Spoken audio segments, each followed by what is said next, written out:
So I'm going to open up our libel laws so when they write purposely negative and horrible and false articles, we can sue them and win lots of money.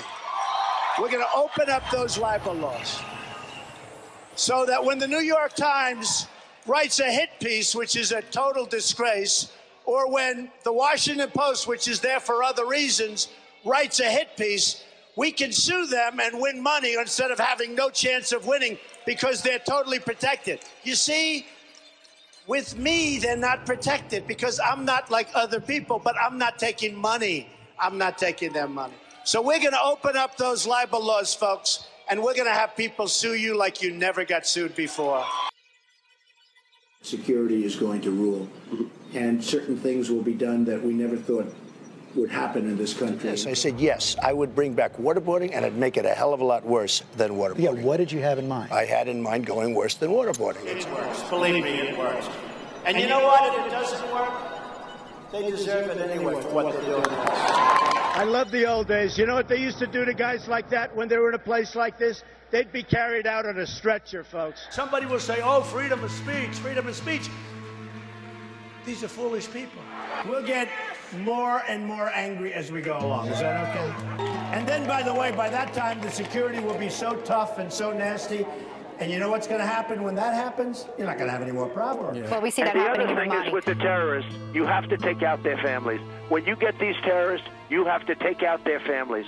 They care about their lives. Don't kid yourself. But they say they don't care about their lives. You have to take out their families. CIA director, NSA director, and other experts have said that when you ask the U.S. military to carry out some of your campaign promises, specifically targeting terrorist families and also the use of interrogation methods more extreme than waterboarding, the military will refuse because they've been trained to turn down and refuse illegal orders. So what would you do as Commander-in-Chief if the U.S. military refused to carry out those orders? They won't refuse. They're not going to refuse me, believe me. But they're illegal. But I'm good at war. I've had a lot of wars of my own. I'm really good at war. I love war. Iran, when they circle our beautiful destroyers with their little boats, and they make gestures at our people that they shouldn't be allowed to make, they will be shot out of the water. We go into Iraq. We have spent thus far $1.5 trillion. So in the old days, you know, when you had a war, to the victor belonged the spoils. You go in, you win the war, and you take it. So we steal an oil field? Excuse me, you're not stealing. Excuse me, you're not stealing anything. You're taking, we're reimbursing ourselves for at least, at a minimum, and I say more, we're taking back $1.5 trillion to reimburse ourselves. Get even with people.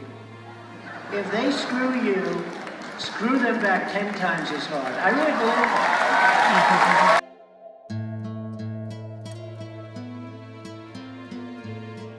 Will you accept Look, the outcome here's of the the story. election?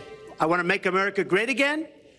I'm going to be able to do it. I don't believe Hillary will. The answer is, if she wins, I will absolutely support her.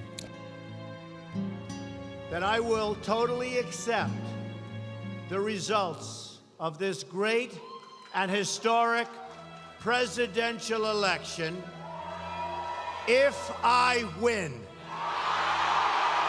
And just thinking to myself right now, we should just cancel the election and just give it to Trump, right? What are we even having it for? What are we having it for? Her policies are so bad. You know, you'll be looking at the record of Hillary Clinton and how did she do as Secretary of State, probably above and beyond everybody else and everything else. Bill Clinton was a great president. Hillary Clinton is a great woman and a good woman.